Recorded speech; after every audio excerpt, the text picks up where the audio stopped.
UPPL थांनाय BTC इलेक्शननि आगोल BTR सुक्तिखौ लानानै जिहेतु बिथांमोना रायजोनि खाथियाव एकर्ड इमप्लिमेन्टेशननि नामाव भट बिदोंमोन रायजो राजानि खाथियाव खिन्थु दिनै फैयै फैयै गाबोन समफोर 31 तारिख मार्चसिम बिथांमोननि गभर्नमेन्ट फाइनान्सियेल इयारखौ नायबा 5 बोसोरा फुरा जाबाय खिन्थु बे 5 बोसोराव BTR एकर्डआव लिरनाय जानाखि दफाफोर दंमोन बे दफाफोरखौ बिथांमोना मावफुंनायाव फेलें जादों।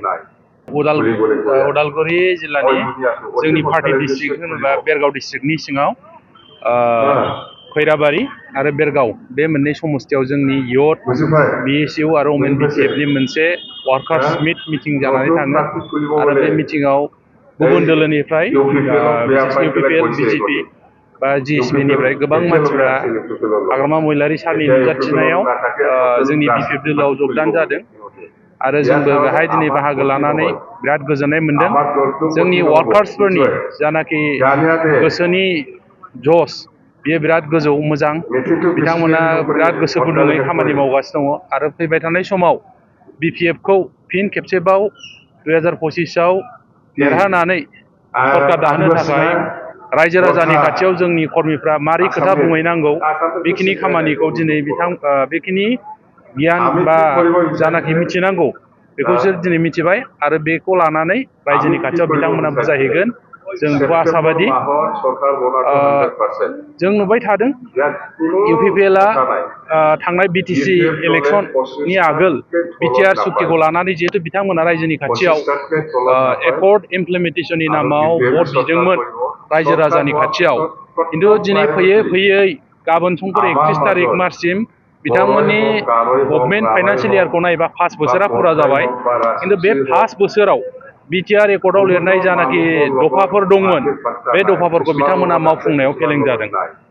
जेरै BTR एकर्डआव लिरनाय जानाखि सिमा बारायनायनि खोथा सनितपुर बिश्वनाथ बा गहपुरथिंनि हलंगि आरो मोननै डिस्ट्रिक्ट दाबावनायनि खोथा बे खोथाया जायासै सिमा बारायनायनि खोथाया 60टा समस्ति BTC-नि MCLA समस्तिखौ 40टानिफ्राय बारायनानै बे खोथाया जायासै।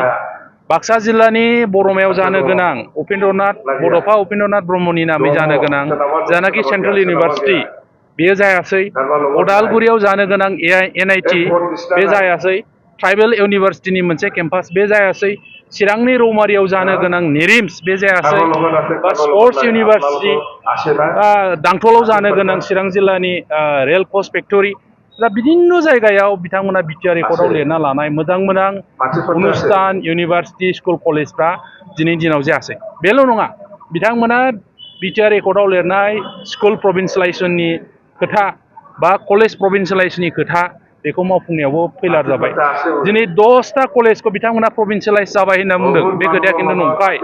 जों RTI मारिनानै जा थयथ' मोनदों आसाम गभर्नमेन्टनि डाइरेक्टर अफ हायार इडुकेसननिफ्राय बे कलेजफोरखौ 10टा कलेजफोरखौ प्रभिन्सियेलाइज खालामनायनि थाखाय आसाम एसेम्ब्लियाव जिबायदि बिल लाबोनानै आइन पास खालामनानै प्रभिन्सियेलाइज खालामनांगौ बाजेट प्रभिजन दोननांगौ बे जिनिसा जायाखै। दा बिथांमोननो जायनि थाखाय दरमा होनो हायाखै आरो दा फैसा होदोंब्लाबो कलेज टिचारफोरनो 10टा कलेजनो BTC-नि SOPD फान्डनिफ्राय वान टाइम फाइनान्सियेल एसिस्टेन्स हिसाबैसो बिथांमोननो बेथन बा दरमाखौ होनो नागिरदों जों बिथिंखौ मिथिगौ। दा बिथांमोननि फिउचारखौ जोंनि टिचारफोरनि जाय मानसिफ्रा हिउमेन रिसर्स दानायनि थाखाय खामानि मावो बिसोरखौ लानानै बिथांमोना गेलेबाय थानाय राजनिति खालामनाय जों बेखौसो नुदों आरो बिथांमोना बिथांमोननि स्कुल कलेजखौ प्रभिन्सियेलाइज खालामनायाव गावसोर रायजोफोरनि खोथा होनाय बायदि मावनो हायाखै फेलें जाबाय बे दिनैनि दिनाव प्रमान जाफैबाय आरो जों आसा खालामो फैबाय थानाय समाव बेफोरबायदि खारननि थाखायनो दानि जानाखि प्रमद बर'नि दैदेननाय UPPL दोलो बिथांमोनखौ रायजोफ्रा नारख्लायगोन सरकारनिफ्राय बोख्लायगोन बे खोथाया दिनैनि दिनाव स्पष्ट जानानै दङ। बेबायदि सापर्ट जेराव बिथाङा दा जोंनि BPF दोलोनि कर्मीफोरनि उत्साह आरो रायजोफोरनि गासिबो जाथि जनगोष्ठीनि दा BPF-नि सायाव जानाखि फोथायनाय फैदों बेखौ नायोब्ला जोङो सरकार दाफिनगोना रोखा। मानो होनबा रायजोनि समस्या मोनसेबो समाधान जायासै हा हुनि समस्याया मोजाङै समाधान जायासै बिथांमोना जास्ट बिमा बिफानि हाखौ बिबौनि हाखौ फिसालानि नामाव दानस्लायनाय बेखिनि खामानिखौ मावबाय। जाय बर' सुबुंफ्रा बा गुबुनारि राव रायग्राफ्रा BTC-आव थानानै दं खासलेण्ड पाट्टा गैया हा पाट्टा गैया बिथांमोननो हानि मोन्थायखौ होनायाव बिथांमोना हायाखै दा बेल' नङा दहाय आं होननाय बायदि स्कुल कलेज प्रभिन्सियेलाइज खालामनायनि मेटार डेभेलपमेन्टनि मेटार जोंनि बेकार समयसा समाधान खालामनाय आनइमप्लयमेन्ट बेखौ समाधान खालामनो थाखाय बिथांमोना जेबो बेबस्था लायाखै। दिनै जों मिथिगौ जोंनि बिटिसि ओनसोलाव गोबां थिखादारफोर दंमोन जायफ्रा साख्रि मावा बिसोरो थिखा थुख्लि मावनानै गावनि एसे एनै थाखा खामायना न'खर संसार जानो हानाय बेखिनि परिबेस फैबायमोन जोंनि बिटिसि ओनसोलाव। बर'आनो जा राजबंशियानो जा बा गुबुन हारिनि मानसियानो जा बिटिसिनि पिडाब्लिउडि इडुकेसन इरिगेसन जिखुनु डिपार्टमेन्टआवहायनो थिखादार जानानै एसे एनै थाखा फैसा खामायनानै न' बां लुनो हानाय हाबा हुखा लानानै संसार जानो हानाय बिदि मोनसे परिबेस फैबाय। दा दिनै बिटिसिआव मोनसे आर्थिक माबा फैदों संकट फैदों। बिटिसिनि खामानिफोरखौ थिखाफोरखौ बिटिसिनि बायह्रायाव हरनायनि थाखाय जोंनि बिटिसिनि बेकार सेंग्राफ्रा दिनै थिखा मावनानै जानो हायाखै। दा बेकार समस्याया बोरै समाधान जागोन?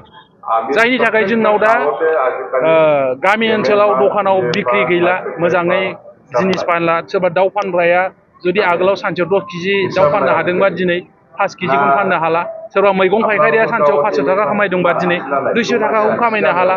सोरबा सिमेन्टनि रडनि दखानदारा सानसेयाव जुदि 3000 खामायदोंबा दिनै 1000बो खामायो। मानो जादों?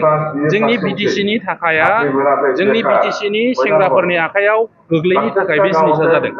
दा बे जादोंबा दानि सरकारनि प्रमद बर' बिथांनि इउपिपिएल दलनि भुल निति लानानै सरकार सालायनो थाखाय बे जिनिसा जादों। ओंखायनो रायजोफ्रा बिथांमोननि सायाव जथेस्थ' रागा जोंनानै दं आरो बिथांनि जे 17 बोसोरखौ बिपिएफखौ बाबाय होननानै बुंबाय थायो। दा बिथांनि 5 बोसोर सासनखौनो बिटिसिनि गासिबो जाथिनि रायजो राजाफ्रा बाबाय आरो फैबाय थानाय समाव बिथांमोनखौ पावारनिफ्राय बोख्लायनो थाखाय रायजोफ्रा इतिमध्य थिरांथा लाबाय आरो बेखौ फैगौ सेप्तेम्बराव रायजोफ्रा गावसोरनि गोसोनि साननाय हनायखौ भटनि गेजेरजों फोरमायगोन बे स्पष्ट दिनैनि दिनाव।